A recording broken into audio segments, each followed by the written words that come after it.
এরা মানুষ দুটো এক একটা জানোয়ার, আর এর যে বাঁচি রাখলেই এই সমাজটা অদপ পথনে দিতে যাবে। এখন আর তোতলা নয় ভাই, ওটা ছিল ওর ছদ্মবেশ। সে এখন একটা সুস্থ স্বাভাবিক ভয়ঙ্কর মানুষ। সেই সুস্থ স্বাভাবিক ভয়ঙ্কর মানুষটাকে আমরা ওই অস্ত্র দিয়ে ঘায়েল করবো, আর সেই অস্ত্র হবে ওই সেই বিষাক্ত ইঞ্জেকশন। এই বিষাক্ত ইঞ্জেকশন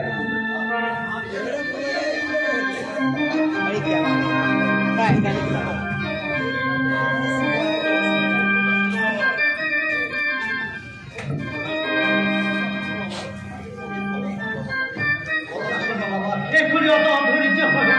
আর কত ধৈর্য ধরবো বলতে পারি? যে মানুষটা প্রতিদিন সন্ধ্যায় বাড়ি ফিরে আসে, আজ দুদিন হলো বাড়ি ফেরেনি।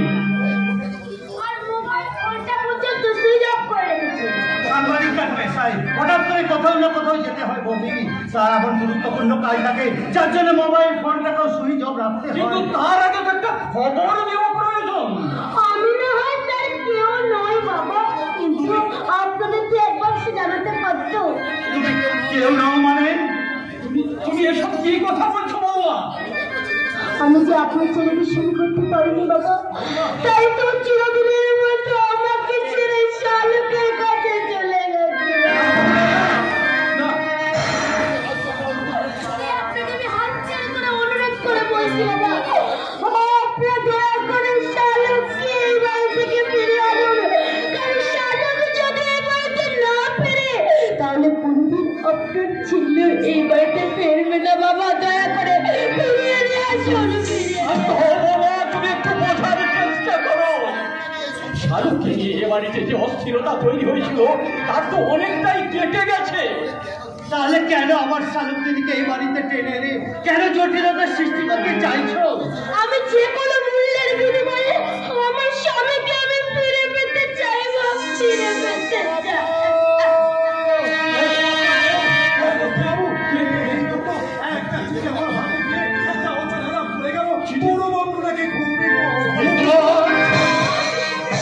কিসের বিপদে পূর্ণ? তুই আদির কোনো সন্ধান পেয়েছিস? তোকে লোকটা কি বললো?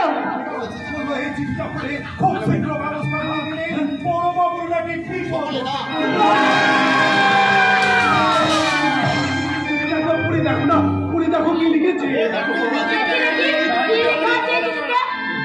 মিসেস মেঘলা দেবী, আপনার স্বামী আমাদের পৌঁছাবে 5 ঘন্টার মধ্যে 10 লাখ টাকা নিয়ে চিঠিতে লেখা নির্দিষ্ট ঠিকানায় আপনি নিজে এসে পৌঁছে না দিন, এই 5 ঘন্টার পর বিধবার সাজটা পরে নেবেন।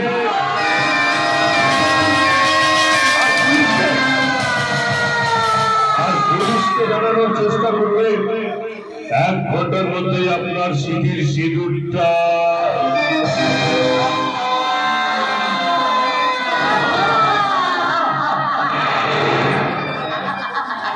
বাবা যেমন করে হোক যেখান থেকে আপনি ওই 10 লাখ টাকা ব্যবস্থা করেন, আমি এক্ষুনি ওর কাছে যাবো বাবা।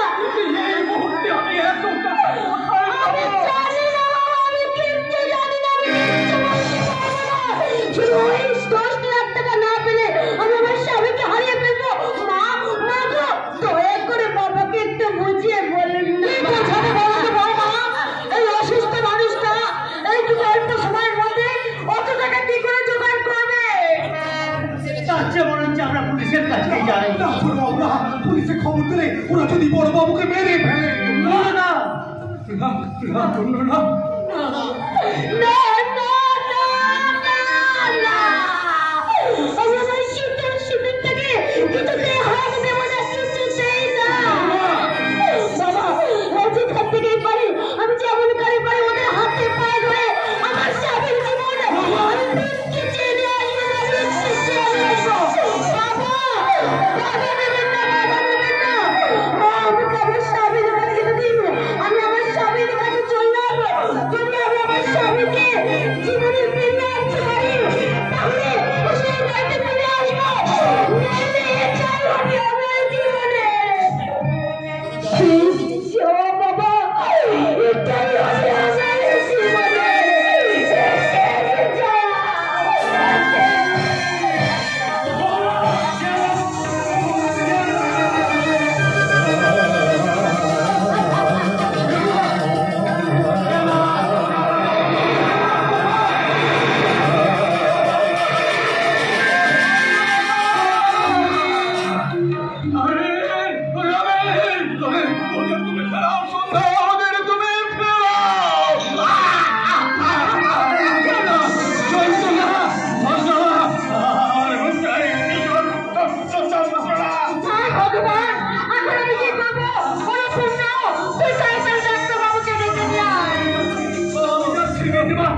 আর কাউকে কোথাও যেতে হবে না সন্ধ্যা।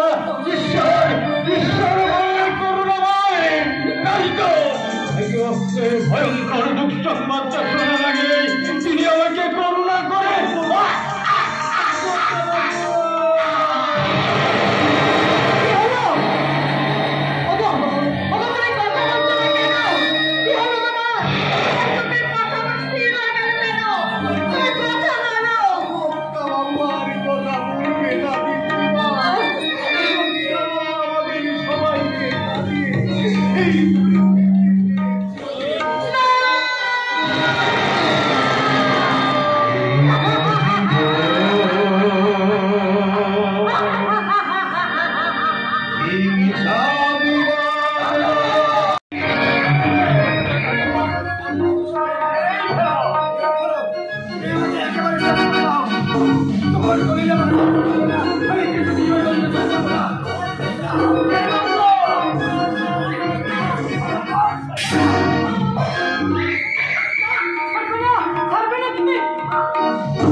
ওই সম্পত্তির চেয়ে শালুকের জীবনের মূল্য যে আমার কাছে অনেক বেশি।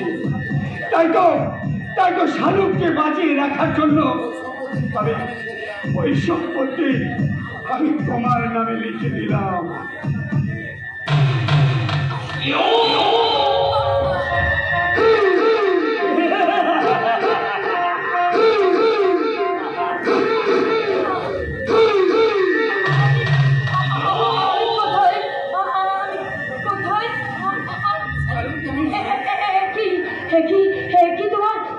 চরক হয়েছে আর সেই দিনে সে বিয়ের সাজ আমার মনে পড়েছে সেদিন পর্যন্ত আমার তার মানে তোমার পূর্ব স্মৃতি ফিরে এসেছে। শুধু সেটাই নয়, হারিয়ে গেছে আর সব ওই শয়তান তারাটার জন্য বলছি মন্ত্রী হারিয়ে গেল। বলেছিলাম না সব কিছু ছিনিয়ে নেব। আর সেই খুশিতে তোর বউকে নিয়ে মৌজ বলবো মৌজ।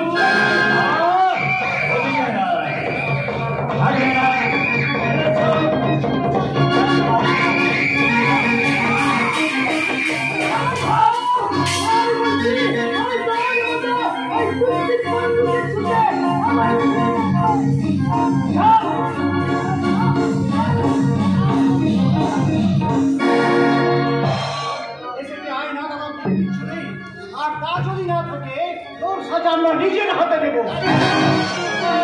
আমি এই শালুকা শিউলির দাদারে জানোয়ার, শিউলির কাছে সব খবর জেনে আমি এখানে ছুটে এসেছি।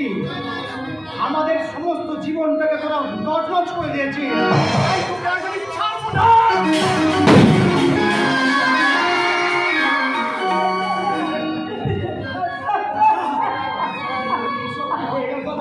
এইসব যে হয়ে গেল ওর জন্য মন খারাপ কোনো কাজ করতে নেই। আমার সাথে আজ আমি তোমার মন খারাপ জানাই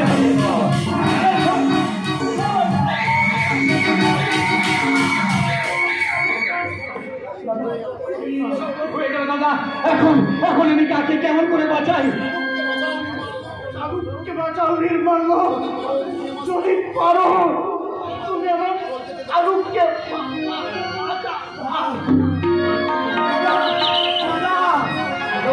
কিন্তু কাকে আমি কেমন করে বাঁচবো? কে আমাকে সাহায্য করতে এগিয়ে আসবে? আমি যে হয়তো মরিনি। সত্যের কখনো মৃত্যু হয় না। হয়তো মূর্তিমান বাপকে ধ্বংস করতে ঈশ্বর আমাকে এখানে পাঠিয়ে দিয়েছে। হয়ে গেছে, আমি সর্বনাশ হয়ে গেছে। আমার শালুককে ধরে নিয়ে গেছে আমার ওই শয়তান দাদা, তার সর্বনাশ করতে। শয়তান তত্ত্ব করে তোকে আমি ছাড়বো না, তোকে আমি কেটে টুকরো টুকরো করে দেবো। 10 লাখ টাকা দিতে 10 লাখ টাকা দিতে না বললো আমার কাছে তো গয়না আছে, গয়না এই গয়না দিয়ে আমি ঠিক আছে, তুমি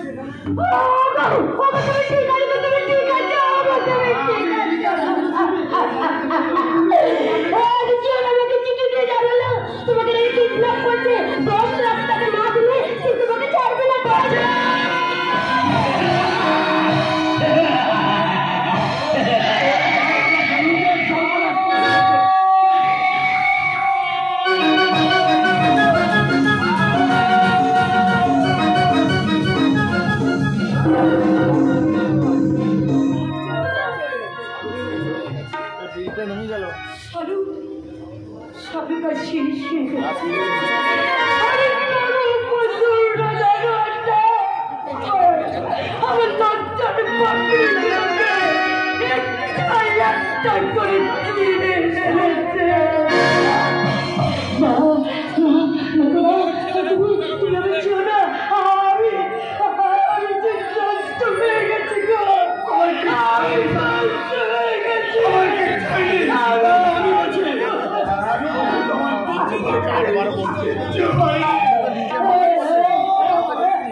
জীবনের সব নষ্ট করে দিয়েছে।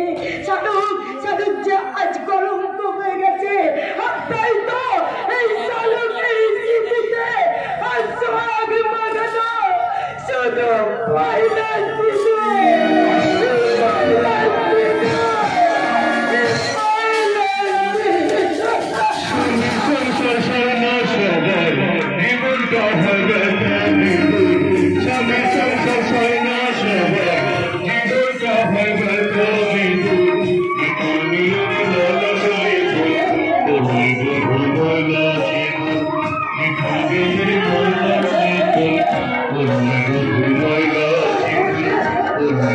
ঘুমোয় না